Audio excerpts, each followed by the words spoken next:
Salut la compagnie, c'est Jules Melon et aujourd'hui dans l'impro ciné critique au réveil et avec mes lunettes parce que allergie au pollen et c'est pas facile donc là les yeux sont un peu fatigués. Je vais vous parler d'un film réalisé par Xavier Dolan et le dernier qui me restait à voir de ce jeune réalisateur québécois. Ça y est, j'ai fini mon voyage à travers sa filmographie, sorti en 2014. Tom à la ferme, mise en boîte quelques mois à peine après le succès de son Lawrence Anyways, de ses meilleurs films. Et il s'agit ici d'un thriller psychologique adapté d'une pièce de théâtre d'un certain Michel-Marc Bouchard, qui co-scénarise d'ailleurs avec Xavier Dolan, Le Brûlot. Au casting, nous retrouvons lui-même, Monsieur Dolan, dans le rôle principal, et à ses côtés, Pierre-Yves Cardinal, Lise Roy et Evelyne Brochu, sachant que ces deux dernières avaient joué dans la pièce. Et c'est l'histoire assez particulière donc de Tom, qui, pour l'enterrement de son petit ami, voilà, qui vient de mourir dans un accident de voiture, apparemment, on n'en sait pas beaucoup plus, se rend à la campagne, donc dans une ferme pour les funérailles, et il va découvrir la famille donc, de Guillaume, sans que celle-ci sache que lui a été son petit ami. Enfin, la mère ne sait pas, le frère de Guillaume, Francis, joué par Pierre-Yves Cardinal, lui, le savait. Et il va s'installer une relation très compliquée, un peu toxique, donc entre le frangin de son amant et Tom. Et à côté de ça, la mère qui va pas trop savoir où se mettre en plein désarroi d'avoir perdu son jeune enfant. Et rajouter à cela le personnage de Sarah, qui est une collègue de travail de Guillaume et de Tom, et qui, en gros, était un petit peu la caution... je suis en couple avec une fille pour la mère, mais Sarah, elle ne vient pas aux funérailles, donc il y a un souci, voilà. Et il va se passer des choses assez difficiles.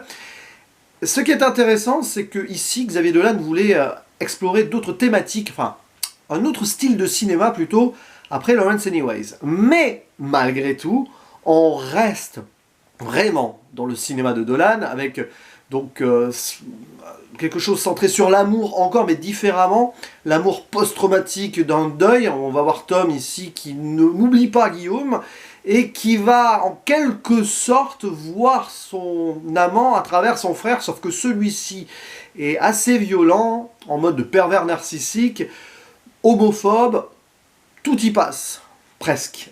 Et c'est très particulier.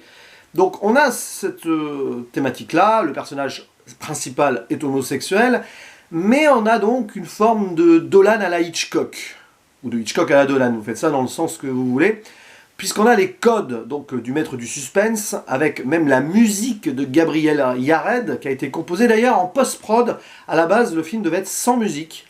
Et Xavier Dolan a vu que ça n'allait pas, donc il a demandé à Gabriel Yared, qui nous a fait une compo à la Bernard Herrmann, ce qui est parfait pour l'ambiance, mais du coup beaucoup de gens ont dit que ce métrage singeait un peu Hitchcock, surtout aussi sur quelques effets de mise en scène. À un moment il y a une scène sous la douche, avec le frère qui arrive et visage bizarre, il y a un truc qui est très étrange là-dessus.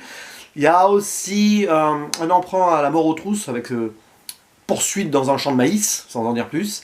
Et aussi la façon dont Tom voit le frère de Guillaume, donc Francis, ça rappelle un petit peu Surfroid de Vertigo, dans une sorte de projection, voilà, sans en dire plus là non plus.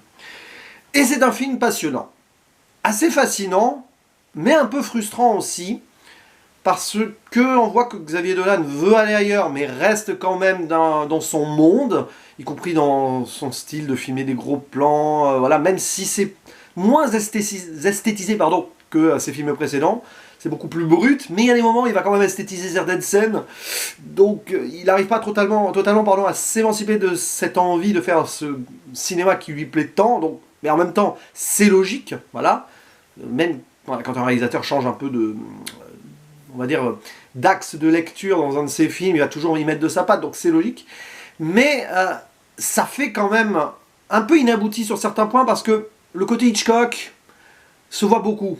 Alors je veux bien, voilà, il y a ces petites scénettes là qui rappellent un tel ou tel film, et puis toute cette histoire de faux semblants, on ne sait pas trop ce que pense vraiment le frère Francis, qui semble un peu ambigu, voire schizophrène, on ne sait pas trop.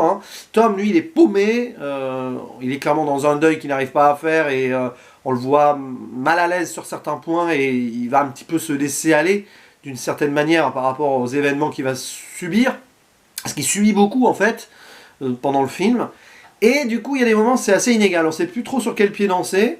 T'as clairement l'impression de voir un film à l'ancienne, modernisé sur le plan visuel et tout, hein.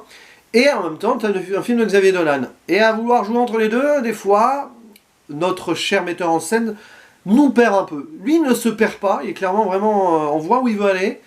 Mais alors qu'à certains moments, on sent qu'il veut vraiment s'émanciper et tenter quelque chose d'autre, eh bien il revient très vite à ses premières amours. Donc c'est normal, après tout, il était très très jeune, c'était son 4e film, il me semble, à l'époque, si je compte bien. Tu es ma mère, Les Amours Imaginaires, oui c'est ça. 4e film, si je me trompe, c'est pas grave, hein, vous pouvez me le dire dans les commentaires.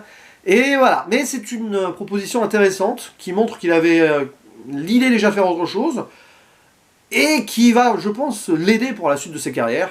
Voilà, notamment pour Mommy et tout, dans une caractéristique assez difficile d'un personnage principal qui ne sait pas trop où exactement se situer d'une manière ou d'une autre. Et puis il y a des scènes plus marquantes que d'autres aussi. Alors je vais pas aller dans la liste et l'analyse de ces scènes-là parce que c'est vers la fin du film et j'ai pas envie de spoiler, mais quand même, il y a une sorte de tension, presque d'enquête sur qui est Francis. Il y a la mère aussi qui peu à peu se rend compte de certaines choses, et Tom lui-même qui se perd presque dans une sorte de syndrome de Stockholm, indirect, et c'est assez terrible quand même. Et puis il y a cette fin que je trouve, boum, hop, c'est assez... c'est pas explicite, et c'est là où on voit que peut-être Xavier Dolan n'a pas su vraiment comment finir le film, oui et non.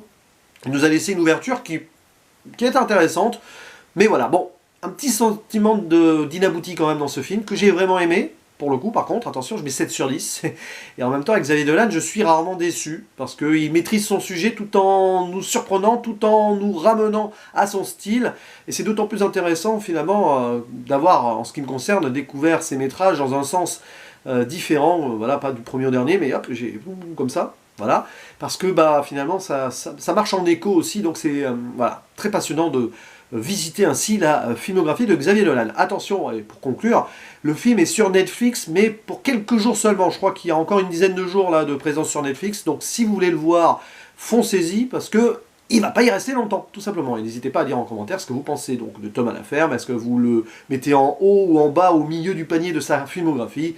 Et il ne me reste plus qu'à vous dire à la prochaine. Ciao.